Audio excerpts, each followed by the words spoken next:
that part. Oh wait, it's recorded. I'm recording. All right, hold on.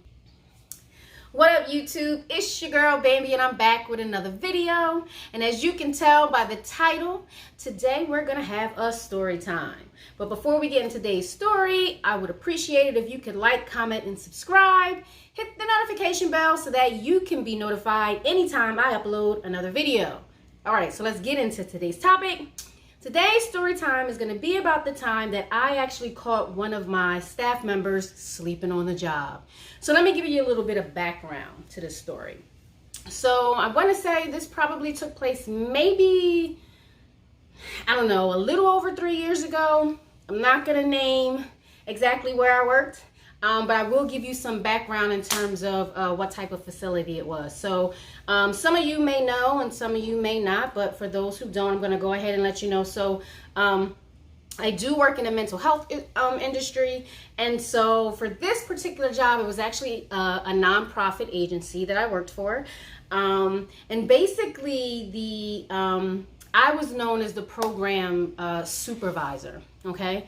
And so as the program supervisor, I was responsible for hiring all the staff, making sure that all the shifts were filled because it was a 24-hour facility. That was probably the worst part of the job. If I could ever recommend, if you're looking for a job, maybe if you got to get your experience, I guess you got to do what you got to do. But in my opinion, it's not ideal to work shift work, especially if you're responsible for making sure that those shifts are filled. Because otherwise, what ends up happening is that if you can't get somebody to work that shift, you better believe that your tail is going to be sitting there working that shift and any other shift that you're assigned to. So as far as that was concerned, I hated that part of the job. But in any event, I was responsible, like I said, for the hiring. So it was all the interviewing, doing all the time sheets. For every client that came into the facility, I was responsible for doing their intakes, for creating their treatment plans, for making sure that they were set up for medication, blah, blah, blah, right? So in this particular facility, we actually accepted individuals who were not quite, didn't quite meet the requirements for hospitalization, yet they needed to be stabilized on their meds. And so there was also some concerns for housing. So what we would find was that a lot of times people would go to the hospital knowing that they wouldn't be hospitalized, yet they would, kind of claim that they were suicidal in hopes that they would be hospitalized because there were housing issues. And so they wanted that kind of temporary stay, or for someone to try to figure out, linking in the resources so that eventually they can get housing. But I digress. So in any event, with all those responsibilities, one of the things that I needed to make sure that I did, especially for overnight staff, was to actually show up on their shift unexpectedly, just to make sure that things were going smoothly. For you who don't know, what usually ends up happening on shifts that are overnight, especially a lot of the times individuals who work overnight, sometimes they're picking up additional shifts. Not to mention that it's hard as hell to stay up on an 8-hour shift overnight, okay? So a lot of times what would end up happening is that staff would sleep. Some staff would, not necessarily be there on a job, and they're doing all kinds of other things when they should be there. So I was responsible for, showing up on the job and basically surprising them, right? So yeah, don't call me a rat. It was part of the job. It was something I had to do. Didn't like doing it because most of the time, every time I showed up, there was always somebody asleep on a shift. And so what I needed to do when I, got up on the scene and found out that staff were sleeping, I was then responsible for sending that person home and staying for the rest of that shift. Now, mind you, I actually worked the morning shift. So if I'm working overnight, that meant I worked the rest of that shift in addition to my entire shift. So I wasn't looking forward to finding somebody sleeping. So long story short, and I know I'm not doing a good job of that, but I'm going to try to keep this video under 10 minutes, or at least 10, maybe 12. Just give me a minute, right? So there was one staff person, let's just call her Diana. And so Diana was cool as hell. She had a real hard exterior. So for anyone that came there, you know what I mean, they had a difficult time kind of working with her. Even her coworkers. I don't know, they didn't tend to like Diane too much. She had a lot of personality, a strong personality, but I dug her. I thought Diane was cool. And we actually had a really decent relationship.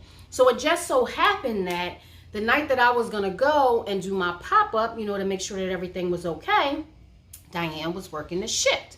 Not a problem. Diana was a fabulous worker. Like, for real, she would come in and pick up shifts for me. She had a good rapport with all the residents. There was never an issue or concern. She would cook. Not to mention, she was a natural hair girl, okay?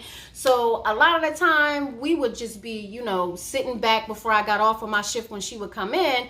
And we'd be talking about different types of natural hair techniques and, you know, different hairstyles and that type of thing. So anyway, I really, really dug Diana. So it never occurred to me that I was going to actually walk in and find what I found that night that, you know, I was deciding to do a pop-up.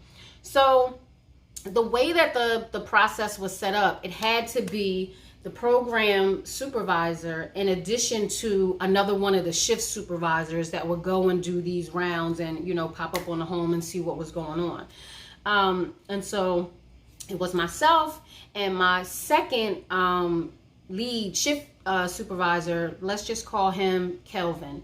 So sorry. So Kelvin was set up to, you know, go with me and do this surprise. All right. So again, I don't know where I was, but I'm just going to bring it back to Kelvin was cool. Diana was cool. Kelvin was on the same page that I was as far as, you know what? We're going to go here. It ain't going to be an issue or concern. We're going to be able to leave, go back home, get some sleep before our shifts, you know, the following day or whatever. So we meet up at the job. I'm going to say, I can't quite remember what time it was we were deciding, but I know it was before 3 a.m. So we meet, let's just say 10:30 for the sake of the story. So did I say 10:30? I'm tripping. 2:30. Let's say 2:30 in the morning was when we met. Okay.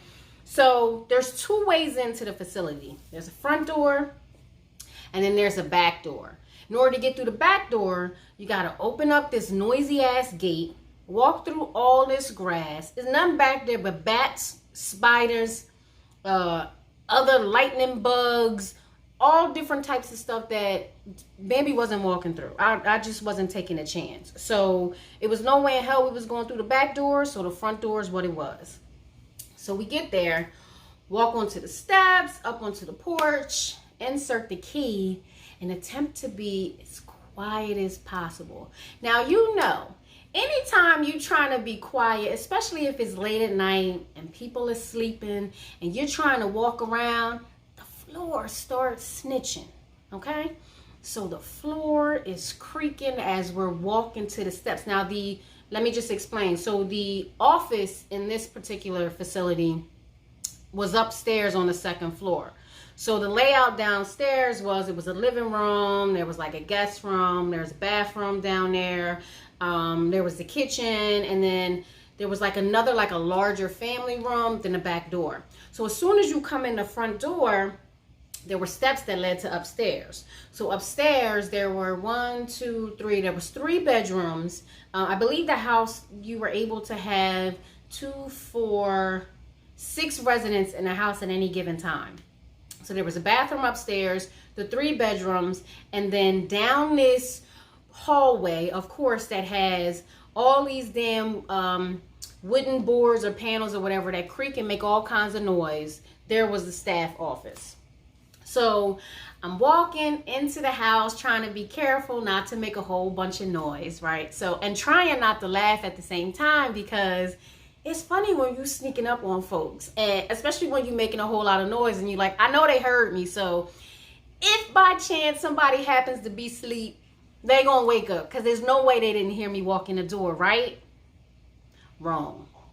So I start creeping up the steps, and the way the steps were, they go straight up, and then there was like I guess like a platform or whatever. I don't know what the hell you call it.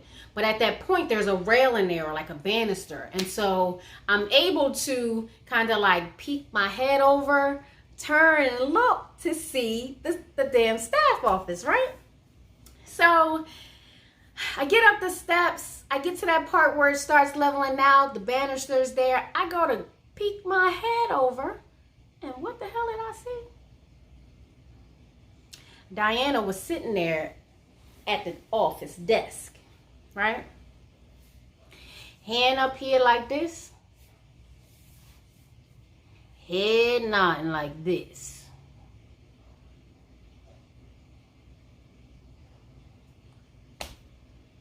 I tried to make some damn noise because first I thought I was tripping, right? Because I knew me and Diana was cool. I didn't want to have to send her home. Not to mention, if you get caught sleeping on a shift, it's an automatic termination, right? So here I am having this internal battle with the fact that, damn, we're cool, you know? And I don't want to see nobody lose their livelihood, especially somebody that's a hard worker. However, it's just not me that's rolling up on this scene and finding that this person is asleep. It's somebody else that's with me as well, right? So it's no way that I'm going to put myself out there and, you know, make it seem like, oh yeah, you know, everything's cool, everything's good. Walked up on the scene and Diana was doing what she needed to. Rounds was done. Paperwork was all caught up based on what time it was. Yeah, nah, Bambi wasn't taking that risk. So it's either, unfortunately, it's going to be my integrity in my job or your job. And I'm sorry. I'm so sorry, Diana. I know she's not seeing this video, and it's sad because that was the last day I seen Diana. So eventually I walk up the steps now because I've already seen what I was hoping I didn't come there to see. And what the hell did I call him? Calvin? The other supervisor, he also seen it. So, you know, we go ahead, walk up the steps, go into the office, and I stand there in front of the desk, and I'm like, Diana. And she just looks at me and making it seem like everything is cool. She's like, hey, what's going on? So I said, Diana, like, come, don't play me. You know that I caught you sleeping. Oh, I wasn't sleeping. She laughed it off. Ha, ha, ha, I wasn't sleeping. What do you mean? If you weren't sleeping, then why is it that your paperwork hasn't been filled out since 10 o'clock? Here it is, almost 3. She'd been knocked out for a minute. And it just so happened when I happened to peek around the banister, you know, her head was nodding. She was almost drooling. I'm just going to be honest with you. Like, she was almost drooling. So I sat there and I was like, you know, I feel bad, but I had to tell her she needed to go. And, you know, she didn't get nasty with me. She accepted the fact, like, you know, yeah, I'm caught. She packed her stuff and she left. And so I had to sit there until my shift that next morning. And I had to report what happened. And, you know, basically she was called into their head corporate office and they terminated her the next day. So what's the moral of this story, right? Because it doesn't end well for Diana. Unfortunately, shift work sucks. It makes it even worse, you know, when you're that person that's responsible for holding other people accountable. But, you know, I'm a person of my word and integrity, and I believe that, you know, I'm going to do what I need to do to make sure I'm keeping my job. And you know, at the time, I was responsible for those individuals that were residing in that facility. And so ultimately, I needed to make sure that I did right by them. But let me add this piece in here before I end this video. Do you know that Diana lied? She lied and basically said that I made up this entire story, right? It was all fake. She wasn't sleeping. When I came there, she was wide awake. Paperwork was all done, blah, blah, blah, which was all a lie. The good thing for me was that I had Calvin or whatever the hell his name was, that I gave him at the beginning of this story. I had Calvin basically to have my back and say, no, like, you know, I saw the same thing. This is what it was, you know, Diana wasn't being truthful. So, shout out to all you shift workers, especially anybody that works overnight. You know, I tip my hat off to you because it's not an easy job. And for all you people who out here who are responsible for holding other people accountable, listen, it's hard out there, but don't allow anybody to put you in a position to jeopardize anything that you have going on. You know, that would be my advice. So until next time, I hope you guys enjoyed this story time. Again, click that subscribe button, hit the like button, share it on all of your platforms. You know, sit down and show it to your mama. Sit down and watch it with your man, your girl, whatever the case may be. I appreciate your support. And until next time, I'll see you in the next video. Hey, see you in the next video. Bye. Shit. I bet you're supposed to be looking over there. Got it.